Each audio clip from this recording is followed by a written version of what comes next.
Welcome to MSc studio. आज हम 9, 10, 11, 12 arts एवं साइंस के लिए व्याकरण सर्वनाम के कुछ महत्वपूर्ण प्रश्न लेकर आए हैं। प्रश्न थ्योरी लेकर आए हैं। यदि व्याकरण की किसी भी चैप्टर का थ्योरी हम आसानी से कर लेते हैं तो दुनिया का कोई भी सवाल उस चैप्टर से मिल जाए तो आसानी से हम हल कर सकते हैं।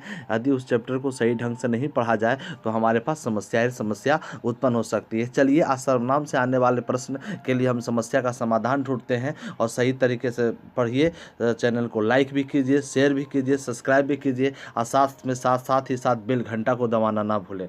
चलिए, सबसे पहले हम चलते हैं। सबसे पहले आते हैं सर्वनाम। सबसे पहले हमें ये जानना पड़ेगा कि सर्वनाम कहते हैं किसे। सबसे पहले हमें ये जानना पड़ेगा कि सर्वनाम कहते हैं किसे। हम लोग बचपन से पढ़ते हुए आए हैं कि संज्ञा के स्थान पर प्रयुक्त होने वाले शब्द को सर्वनाम कहते हैं। संज्ञा के स्थान पर प्रयुक्त होने वाले शब्द को क्या कहते हैं? सर्वनाम कहते हैं। या हम बोल सकते हैं संज्ञा की पुनरावृत्ति को रोकने के लिए संज्ञा के स्थान पर सर्वनाम आए, या संज्ञा की पुनरावृत्ति को रोकने के लिए संज्ञा के स्थान पर क्या आए? सर्वनाम आए, है ना। तो चलिए कुछ उदाहरण के माध्यम से हम समझते हैं। जैसे पहला उदाहरण हमने लिखा है कि वह एक राजा था, वह जंगल में रहता था। तो यहाँ पर राजा क्या है? राजा हमारा संज्ञा है, राजा हमारा क्या है? और वह जो आ गया है ना, ये सर्वनाम है, क्योंकि वह के जगह पर राजा भी हो सकता था। जैसे एक राजा था, राजा जंगल में रहता था, ऐसा हो सकता है। लेकिन यहाँ पर राजा का स्थान पर क्या आ गया? वह। इसी वह को हम सर्वनाम कहते हैं। दूसरे उदाहरण के माध्यम से हम समझते हैं। गीता नाचती है और वह बहुत सोती भी है। कार्य नाचती भी है और बहुत सोती भी है। तो यहाँ पर जो पहला गीता आ गया, ये हमारा गीता संज्ञा हो गया। क्या हो गया? संज्ञा हो गया। और यहाँ पर जो वह आ गया, किसके लिए आया? गीता के लिए आया। यहाँ पर वह क्या हो गया? हमारा सर्वनाम। हम इस तरह से इसे बोल सकते थे, गीता नाचती है और गीता बहुत सोती है। लेकिन दूसरे गीता के स्थान पर वह आ गया, इसलिए वह क्या हो गया? हमारा सर्वनाम। चलिए सेकंड की ओर चलते हैं। सर्वनामों की संख्या कितनी है? ये भी बहुत महत्वपूर्ण प्रश्न है, आपके परीक्षा में पूछे जाते हैं। सर्वनामों की संख्या कितनी है? तो सर्वनामों की संख्या 11 है। अब आपके मन में प्रश्न उठता है कि वह 11 सर्वनाम कौन कौन है। तो यहाँ पर देखिए, उसके नीचे लिख दिया हूँ। जैसे मैं, तुम, आप, यह, वह, कुछ, कोई, जो, सो, कौन, क्या, इसकी संख्या 11 है। तो इसे भी याद रखिएगा कि सर्वनामों की संख्या कितनी है? 11 है, और ये 11 को का नाम भी लिखा हुआ है। चलिए, अब अगले प्रश्न के आते हैं कि सर्वनाम के कितने भेद हैं, है ना। अगले पॉइंट की ओर जाते हैं। एक एक चीज़ को हम बारीकी से पढ़ते जाएंगे, ध्यान से सुनिए।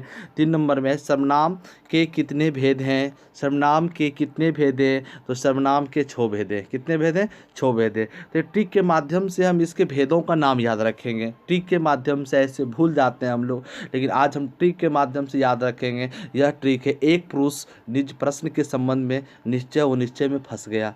ये ठीक फिर से रिपीट कर देते हैं। एक पुरुष निज प्रश्न के संबंध में निश्चय व निश्चय में फंस गया। तो पहले से पुरुष आया, ये पुरुष का मतलब हो गया पुरुषवाचक सर्वनाम। सेकंड में निज आया, निज का मतलब हो गया निजवाचक सर्वनाम। फिर तीसरा में प्रश्न आया, प्रश्न का मतलब हो गया प्रश्नवाचक सर्वनाम। चौथा में संबंध आया तो हो गया संबंधवाचक सर्वनाम। पाँचवा में अनिश्चय आया तो इसका मतलब हो गया अनिश्चयवाचक सर्वनाम। यहाँ पर देखिए मिस्टेक हो गया, यहाँ पर निश्चय होना चाहिए, आप लोग ध्यान दीजिएगा, मिस्टेक हो गया। निश्चयवाचक सर्वनाम तो हो गया निश्चयवाचक सर्वनाम। छो में आ गया अनिश्चयवाचक सर्वनाम तो हो गया अनिश्चयवाचक सर्वनाम। चलिए, हम यहाँ तक अभी तो जान चुके हैं सर्वनाम किसे कहते हैं, है ना। संज्ञा के स्थान पर प्रयुक्त होने वाले शब्द को सर्वनाम कहते हैं। यह भी जान चुके थे सर्वनामों की संख्या 11 होती है। और यह भी जान चुके हैं सर्वनाम के 6 भेद होते हैं। 6 वो भेद का नाम भी पढ़ चुके हैं। पुरुषवाचक सर्वनाम, निजवाचक सर्वनाम, प्रश्नवाचक सर्वनाम, संबंधवाचक सर्वनाम, निश्चयवाचक सर्वनाम और निश्चयवाचक सर्वनाम। चलिए, एक एक भेद को हम निकालते हैं, उसको आसानी से पढ़ते जाते हैं और समझते जाते हैं। क्योंकि जब तक इसे आप नहीं पढ़िएगा, नहीं समझिएगा, तो एग्जाम में पूर्ण रूप से सवाल का जवाब आप नहीं कर सकते हैं। आप सबसे पहले ये जानना पड़ेगा कि पुरुषवाचक सर्वनाम कहते हैं किसे। सबसे पहला प्रश्न है, ये जानना जरूरी है कि पुरुषवाचक सर्वनाम कहते हैं किसे। औसा कार्य जिसमें वक्ता, श्रोता एवं अन्य लोग शामिल हो। औसा कार्य जिसमें वक्ता, श्रोता एवं अन्य लोग शामिल हो, ऐसे सर्वनाम को क्या कहते हैं? पुरुषवाचक सर्वनाम। पुरुषवाचक सर्वनाम के कितने भेद होते हैं? तो पुरुषवाचक सर्वनाम के 3 भेद होते हैं। पहला हो गया उत्तम पुरुष। पहला क्या हो गया?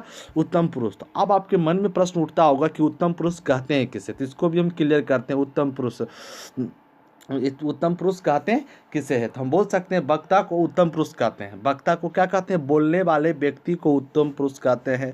बोलने वाले व्यक्ति को क्या कहते हैं, उत्तम पुरुष कहते हैं। जैसे उदाहरण में बोल सकते हैं मैं पढ़ा रहा हूँ, मैं पढ़ा रहा हूँ, हम, ये उत्तम पुरुष हो गया। मध्यम पुरुष किसे कहते हैं, तो श्रोता को मध्यम पुरुष कहते हैं। जो हमारे द्वारा जो भी कुछ बोला जा रहा है और हमारी बातों को जो सुन रहा है, जैसे अभी मैं पढ़ा रहा हूँ और आप लोग सुन रहे हैं, तो आप लोग हो गए मध्यम पुरुष। मध्यम पुरुष को क्या कहते हैं, श्रोता। तो परिभाषा में लिख सकते हैं श्रोता को मध्यम पुरुष कहा जाता है। जैसे तुम, यहाँ पर तुम भी लिख सकते हैं, तुम लिख सकते हैं, आप हो सकता है। और अनपुरुष की बात आ गई, तो अनपुरुष किसे कहते हैं, जिसके बारे में कुछ कहा जा रहा है। जैसे हम बोल रहा हूँ, मैं बोल रहा हूँ, मैं हो गया उत्तम पुरुष। आप लोग सुन रहे हैं, आप हो गए मध्यम पुरुष। और जिसके विषय में मैं चर्चा कर रहा हूँ वो हो गया अनपुरुष। इसके लिए ये हो गया और वे शब्द का प्रयोग किया जाता है। आशा करता हूँ कि पुरुषवाचक सर्वनाम आप लोग समझ गए होंगे, आपको परेशानी नहीं होगा। जब एग्जाम में पूछे जाने वाले वस्तुनिष्ठ प्रश्न अगले वीडियो में लेकर आएंगे तो आप कंफ्यूज नहीं होइएगा, आसानी से बनाने का प्रयास कीजिएगा।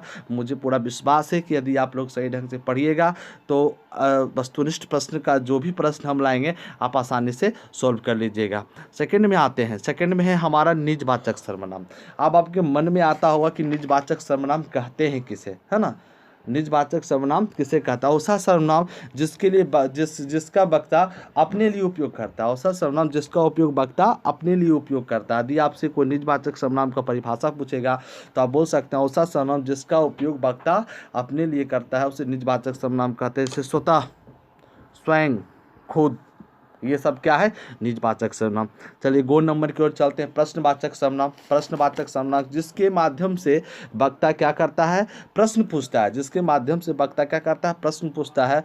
उस प्रश्न पूछता है उसे हम क्या कहते हैं, प्रश्नवाचक सर्वनाम कहते हैं। कौन सा सर्वनाम, प्रश्न बता, ऐसा सर्वनाम जिसका प्रयोग प्रश्न पूछने के लिए कहा जाता है। परिभाषा बोल सकते हैं, ऐसा सर्वनाम जिसका प्रयोग प्रश्न पूछने के लिए किया जाता है उसे हम क्या कहते हैं, प्रश्नवाचक सर्वनाम। जैसे कब हो गया, क्यों हो गया, कहाँ हो गया, क्यों हो गया, कौन हो गया, कैसे हो, ये सब जो सेंटेंस आया है ये सब सभी सर्वनाम है और इसका प्रयोग हम प्रश्न पूछने के लिए करते हैं।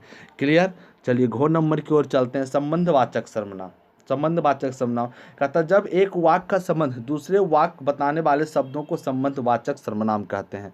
कह रहा है इसको क्या कहते हैं, जिसके माध्यम से एक व्यक्ति का संबंध दूसरे व्यक्तियों से जोड़ा जाता है उसे हम संबंधवाचक सर्वनाम कहते हैं। जैसे जो और सो, जैसे कि यह राधा का पेन है। जैसे हम बोल सकते हैं, क्या बोल सकते हैं, यह राधा का क्या है, पेन है। यह राधा का पेन है। का किसके लिए आया, संबंध जोड़ने के लिए, तो हो गया संबंधवाचक सर्वनाम। जैसे जो करेगा वो भरेगा, जो करेगा वह क्या करेगा, भरेगा। यहाँ पर जो क्या हो गया, संबंधवाचक सर्वनाम, वो क्या हो गया, संबंधवाचक सर्वनाम। हमें उम्मीद है कि आप लोग समझ गए होंगे, आपको कोई दिक्कत नहीं होगी क्योंकि संबंध जोड़ने की बात हो गया। आप वस्तुनिष्ठ प्रश्न जो बनाते हैं ना उसे अवश्य देखिए, उसे देखने का प्रयास कीजिए क्योंकि उसके माध्यम से ही बहुत सारा कन्फ्यूजन आपका दूर हो जाएगा, है ना। अड़ो नंबर हो गया। अड़ो नंबर में निश्चयवाचक सर्वनाम। तो अब आपके मन में आता है कि ऐसा सर्वनाम जिससे निश्चित वस्तुओं की बोध होती है।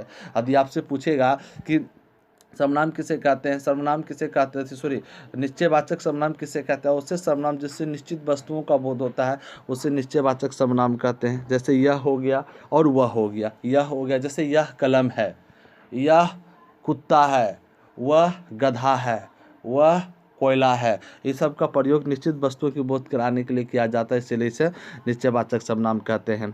अब लास्ट आ गए अनिश्चयवाचक सर्वनाम।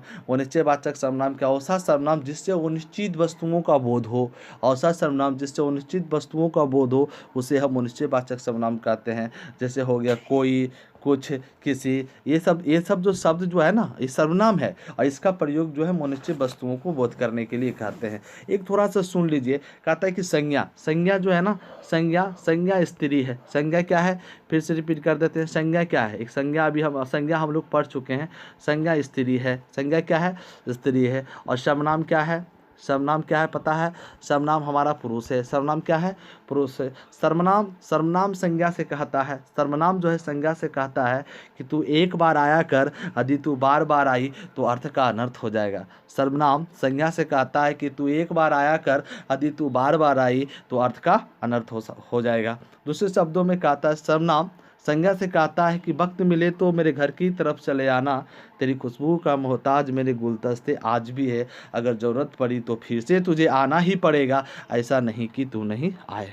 तो चलिए, सर्वनाम का इतना कॉन्सेप्ट है आज हमने पूरा कर चुके हैं। अब वस्तुनिष्ठ प्रश्न के माध्यम से ही भी कुछ बहुत सारे चीज़ हमको सीखने के लिए मिलता है, इसलिए वस्तुनिष्ठ प्रश्न को भी आप लोग देखने का प्रयास कीजिए। समय निकाल कर एक बार पूरी वीडियो को देखने का प्रयास कीजिए। देखने के बाद आपका कॉन्सेप्ट बिल्कुल क्लियर हो जाएगा, ये हमारा 100% गारंटी है। इसलिए इस वीडियो में हम सर्वनाम का वस्तुनिष्ठ प्रश्न लेकर आएंगे। वीडियो को लाइक कीजिए, शेयर कीजिए, सब्सक्राइब कीजिए और साथ में बेल घंटे को दबाना ना भूलें।